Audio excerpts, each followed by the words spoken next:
Bonjour, on se retrouve aujourd'hui pour une petite recette qui est une de mes recettes préférées pour l'hiver. Je mets de côté l'ail. C'est une soupe à la tomate, aux oignons et avec un peu de ravioli. Ça fait un repas complet et léger le soir. Alors les raviolis, on n'est pas obligé d'en mettre beaucoup, hein, il suffit d'en mettre quelques-uns. Je vais tout vous expliquer. Alors, qu'est-ce qu'il y a dedans? Des poireaux, de l'oignon, une croûte de parmesan, une boîte de tomates pelées, concassées ou entières. Là, je me suis trompée, j'ai pris des entières, mais c'est pas grave, le résultat sera le même. Un demi-litre de bouillon de légumes ou un bouillon Knorr ou un bouillon de volaille, un petit peu de crème fraîche, un petit peu d'ail et j'ai oublié du piment. Donc, c'est une recette qui est très vite faite. Moi, je l'aime énormément. Je l'aime beaucoup, pourquoi? Pour une raison incroyable, c'est que je ne connaissais pas les poireaux, je n'en avais jamais mangé de ma vie. Et que donc, depuis que je mange cette soupe, j'ai découvert le poireau et j'adore ça. Donc, la première étape, c'est de venir émincer fin les poireaux. Alors, je dirais, c'est entre 2 et 3 blancs de poireaux à mettre dedans, ou poireaux. Moi, là, je les avais préparés, parce que je les avais achetés depuis un petit moment. Donc, j'avais enlevé, parce que alors, ça tient une telle place dans un frigo, le poireau, que j'avais enlevé une partie. J'avais gardé vraiment le blanc du poireau. Je ne vais pas vous imposer toute la partie, mettre en rondelles le poireau, émincer, pardon, le poireau dans la vidéo. Ce que je fais, je vais émincer le poireau. Il faut aussi, ça par contre je vais le faire avec vous, émincer un demi-oignon.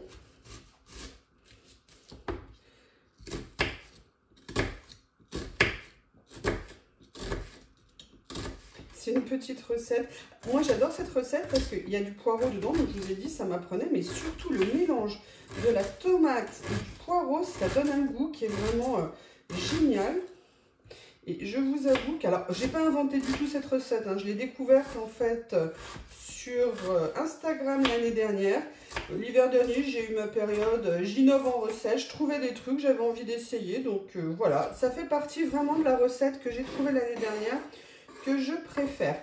Allez, je finis les poireaux, je mets en accéléré.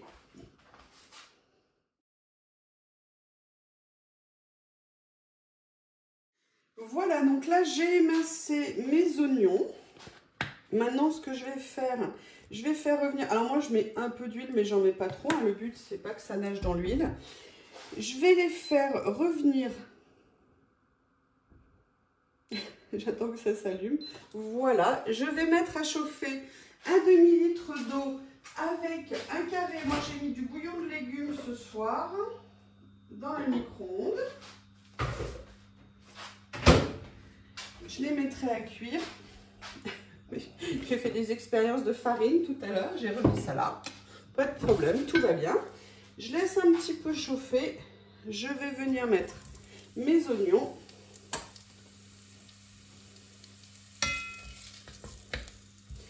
J'avais pas mis la poêle, n'était pas assez chaude, la casserole, pardon, n'était pas assez chaude. Je vais commencer par faire revenir un tout petit peu les oignons. Alors là, je ne vais pas nécessairement les faire dorer, hein. Mais par contre, ce que je veux bien faire, c'est faire cuire bien les poireaux avant de poursuivre la cuisson. Je vais bien les faire réduire.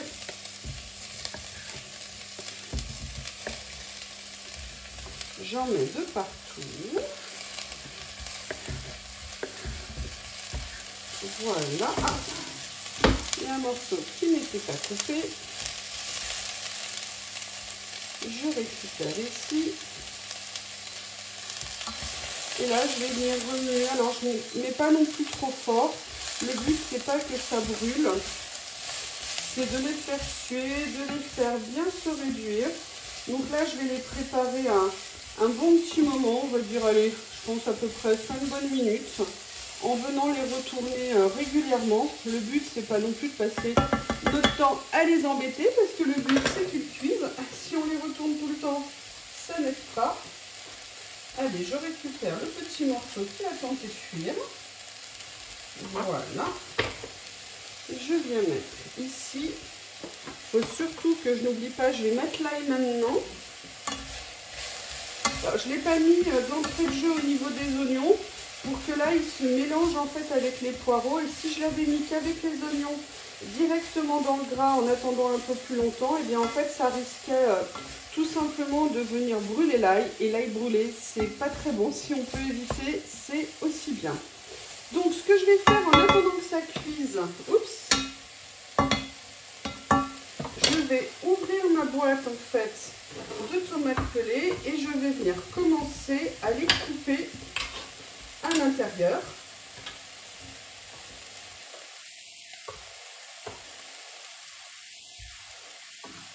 Je viens les couper comme ça. Le moment venu, ça sera plus facile.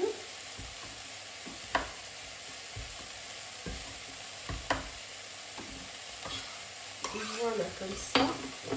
Je continue. Vous voyez, pour l'instant, je ne sais pas. Est-ce que vous voyez où? Les poireaux sont au début, donc il y en a encore pour un petit moment. Alors, je les mets à feu moyen. Je ne les mets pas à feu très fort. Comme je vous ai dit, je ne veux pas qu'ils brûlent. Je veux juste qu'ils viennent bien commencer un petit peu à cuire. Et je vais en faire un peu comme une fondue de poireaux dans un premier temps avant de venir rajouter, comment on appelle ça, excusez-moi, rajouter les tomates. Et après, pourquoi les raviolis? Alors là, moi j'ai une boîte, mais je ne mets jamais une boîte entière de raviolis. J'en mets, en fait, moi c'est une soupe que je mange sur plusieurs jours. Et en fait, chaque jour, je me réchauffe en rajoutant quelques raviolis dedans. Et en fait, le mélange de l'ensemble est super bon. Et ça permet comme ça le soir d'avoir un repas qui est assez complet, avec aussi bien des légumes, un peu de sucre lent. Et ça ne gâche rien, c'est vraiment très bon. Et il y a un ingrédient que j'ai oublié de sortir. Cet ingrédient, c'est, si vous le voulez, ce sont des piments. Enfin, du piment. Moi, j'aime bien que ça soit relevé, j'aime bien cuisiner relevé, donc je vais en mettre, mais vous n'êtes absolument pas obligé d'en mettre. Là, c'est vraiment à vous de voir ce que vous voulez faire et comment vous avez envie de faire. En même temps, je vais lancer la préparation du bouillon. Me voilà de retour. Donc, vous voyez, la fondue de poireaux a bien commencé. Ça, c'est bien fait. Ils ont réduit. Là, j'ai fait cuire un petit peu trop. J'avais augmenté la température. J'ai mis à peu près 3-4 minutes. En plus du temps que vous avez déjà vu. Boum, boum, boum. Je viens rajouter mes tomates. Et en fait, ce que j'aime énormément dans cette soupe, c'est qu'en fait, elle est très légère dans le sens où il n'y a pas de pommes de terre. C'est vraiment de la tomate, du poireau.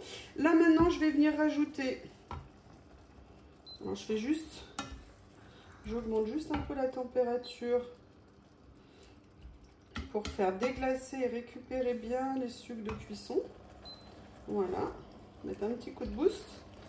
Et je vais venir donc rajouter un demi-litre de bouillon de légumes, ce à quoi je vais rajouter évidemment du poivre que j'ai déjà moulu. Je vais rajouter du sel, alors là c'est du gros sel de Guérande, comme ceci. Je vais venir également ajouter un petit peu de piment comme je vous ai dit tout à l'heure.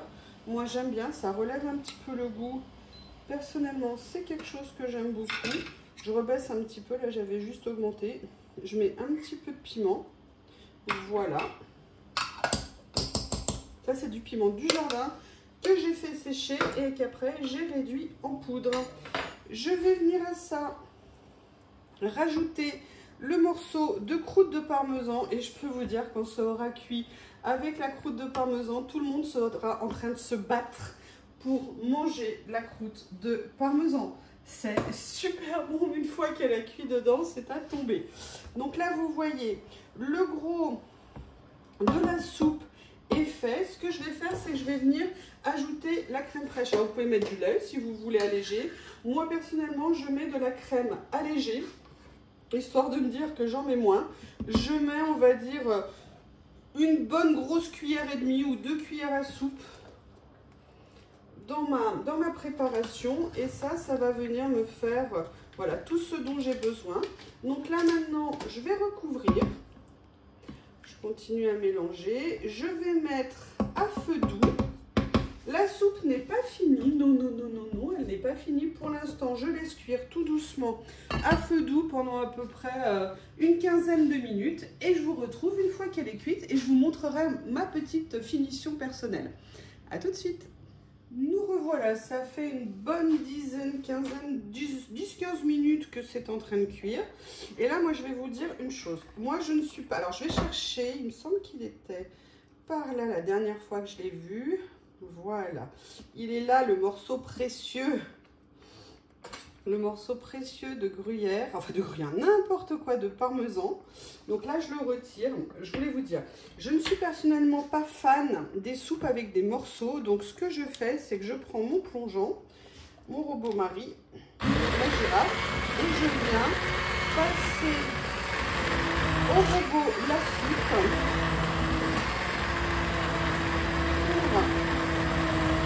pour réduire une bonne partie du morceau à l'intérieur. Excusez-moi pour le bruit. Alors je n'enlève pas nécessairement tout, hein. J'enlève un bon morceau, mais je laisse quelques morceaux à l'intérieur. Vous m'excusez, voilà.